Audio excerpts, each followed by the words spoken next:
सबसे पहली बात बता देता हूँ कि जिस कक्ष में आपको निगेटिविटी दिखाई दे या आप चाहते हैं कि आपका बच्चों का कमरा अलग है, आपका कमरा अलग है, तो आप चाहते हैं कि इसका फल जो बच्चों को मिले, तो आप बच्चों के कमरे में रख दीजिएगा।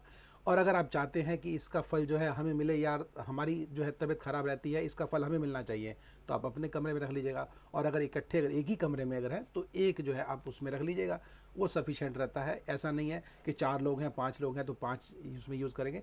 एक कामाख्या शक्ति यंत्र एक कक्ष के लिए सफिशेंट है और पूर्णतः सबको जो है सकारात्मक ऊर्जा देने में सक्षम है। अच्छा स्वामी जी, ये कोई ऐसा है कि किस कमरे में, किस दिशा में, कहाँ पे रखना चाहिए, मंदिर में रखना चाहिए, या कि उसकी जिस तरीके से हम भगवान की पूजा करते हैं उस तरीके से पूजा करना चाहिए, मतलब इसका क्या एक विधान क्या है? बिल्कुल निश्चित। देखिए, मैं आपको बता देता हूँ इस विषय में कि देखिए इसका मुख्य उद्देश्य है कि आपके उस कक्ष की जो ऊर्जा है उसको सकारात्मक करे, नकारात्मक ऊर्जा को अर्थात जो नज़र जो दोष जैसे जो चीज़ें हैं उससे जो है आपको दूर करे। देखिए, इसमें ये कोई ज़रूरी नहीं है कि आप जो है इसको जो है मंदिर में ही रखें। जिस कक्ष में भी, जैसे मैंने बताया आपको, आप इसको रख सकते हैं, कोई इसमें दिक्कत नहीं है। हाँ, अगर आपका कोई विशेष प्रयोजन अगर है, चाहते हैं कि मैं कोई विशेष चीज़ इससे प्राप्त करना चाहता हूँ, कि लड़की का विवाह नहीं हो रहा या कुछ चाहते हैं कि बहुत जल्दी हो जाए, तो आप विशेष मंत्र द्वारा उसका जो है जाप करिए। तो फिर आप मंदिर में स्थापित करके और विधिवत जाप कीजिए। मैं आपको वादा दूंगा और गारंटी भी दूंगा कि आपके कार्य निश्चित तौर से बनेंगे। इसमें कोई संदेह 1% भी नहीं आपको मिलता। आपको प्रतिष्ठान में लगता है जी कि जी हमारा कारोबार नहीं चल रहा है, किसी ने बांध दिया है, नज़र दोष है, आप वहाँ पर स्थापित कीजिए, कोई दिक्कत नहीं है इसमें। और देखिए आपकी बिक्री या आपके पास धन की वर्षा किस प्रकार से होती है, आप स्वयं इसको देख के चमत्कार अवश्य होंगे। जी, हमारे साथ स्वामी जी एक और कॉलर जुड़े हुए हैं। जी, कहाँ से बोल रहे हैं आप? हाँ नमस्ते सर। नमस्कार। हाँ नमस्ते पंडित जी। नमस्कार जी। सर जी मैं गुड़गांव से बोल रही हूँ, रेनू। जी, अपना टाइम और डेट ऑफ बर्थ बताइए। 13 जून 1989 सुबह का जन्म है, 9 बजे का, 13/1989। नारनौल हरियाणा। जी, प्रश्न कीजिए। सर ऐसा है कि ये मेरे भाई का है डेट ऑफ बर्थ, तो उसके जो वैवाहिक जीवन है वो टाइम? बड़ा बेकार चल रहा है। आप उसकी वाइफ थोड़ी ऐसी है पहले तो वो पहले divorce- टाइम सुबह तो 9 बता बजे, दीजिए। सुबह 9 बजे का। हाँ जी बताइए। नारनौल हरियाणा। जी जी जी जी जी, प्रश्न कीजिए। सर ऐसा है उसकी वैवाहिक जीवन बड़ा बेकार चल रहा है, उसकी तलाक तक नौबत आ रही है उसकी शादी जी की। जी तो सर उसका तलाक हो जाएगा क्या? उसकी जो वाइफ है उसके साथ रहना नहीं चाहती। जी देखिए मैं बता देता हूँ आपको कि बेसिकली आपके ब्रदर की कुंडली है, तो जो लग्न है वो कर्क लगन है, चंद्रमा है, परिवर्तनशील होता ही है। और पत्नी के अगर हाउस को देखते हैं तो वो शनि है, अर्थात थोड़ा जिद्दी स्वभाव तो रहेगा उनका। और मेरा मकसद कभी ये नहीं रहता कि मैं परिवार को तोड़ूं या उनको अलग करूं।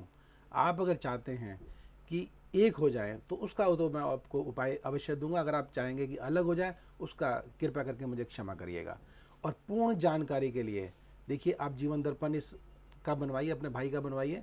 मैं आपको गारंटी दूंगा कि आपको मन अनुकूल आपको जो है फल निश्चित तौर से आपको मिलेगा। स्वामी जी एक कॉलर जुड़े हुए हैं। जी, नाम बताइए अपना। जी, थोड़ा लाउड बोलिए, आपकी जो है बहुत जी बताइए डेट ऑफ बर्थ, टाइम। मुझे अपने बच्चे के बारे में पहले आप डेट ऑफ बर्थ बताइए, जन्म तिथि और समय आप बताइए, उसके बाद में फिर प्रश्न कीजिए। बच्चे का जन्म हुआ है जी 2012 में। 2012 महीने, हाँ, कौन से महीने में? 44 पर पटना पुरजी हॉस्पिटल। 2012 में हुआ, लेकिन दिन डेट बताइए, दिन कौन सा है और महीना कौन सा है?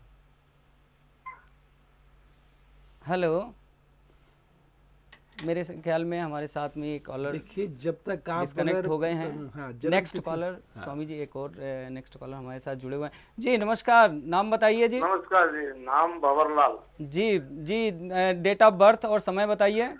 जी मेरा डेट ऑफ बर्थ यह है कि मेरे पिताजी माताजी सब अनपढ़ थे, उन्होंने कभी ध्यान ऐसा रखा नहीं, इसलिए मेरा डेट ऑफ बर्थ आया ही नहीं। जी कोई बात नहीं। अगर भंवर जी अगर आपके पास डेट ऑफ बर्थ नहीं है तो आप अगर जानकारी लेना चाहते हैं कि अपने भविष्य के बारे में, अपनी परेशानियों को निजात पाना चाहते हैं, तो सबसे उत्तम उपाय यही है कि आप अपनी हस्त रेखा जो है हमसे जो हमें भेज करके अपने जीवन का आकलन आप करवा सकते हैं। निष्कर्ष निकल जाएगा कि निश्चित रूप से कि आपको ये परेशानियां क्यों आ रही हैं और इसका निजात हम कैसे पा सकते हैं। देखिए, आपके पास अगर डेट ऑफ बर्थ नहीं है तो ध्यान रखिएगा कि यहाँ पर मैं बताने में आपको सक्षम नहीं हूँ। उसका कारण भी बता देता हूँ कि देखिए, अगर भंवर सिंह के नाम से अगर पूछेंगे तो भंवर सिंह ना जाने कितने लोग होंगे, आपके आसपास ही होंगे। और उनकी राशि के हिसाब से अगर मैं बताता हूँ तो देखिए, आपको हो सकता है कि मैं आपको मोती बता दूँ, पन्ना बता दूँ, और वो जो है आपको सूट ना करे और एक जहर की तरह वो काम करे।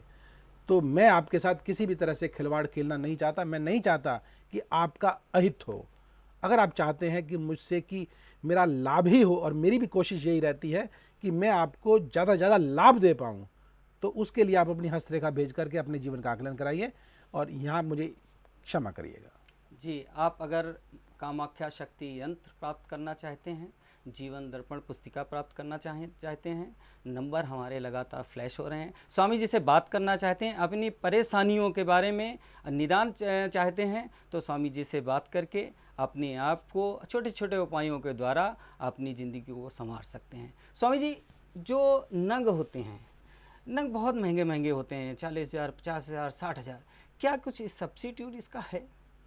देखिए, आपने बहुत अच्छा प्रश्न किया है। मैं हमेशा से ये कहता आया हूँ, इस विषय में मैंने बहुत चर्चाएं भी की हैं आप लोगों के समक्ष, कि देखिए, मैंने अगर ये बताया कि आपको मूंगा ही पहनना है जी, तो मूंगा जो है उसके अंदर देखिए, मूंगा ही पहनिए।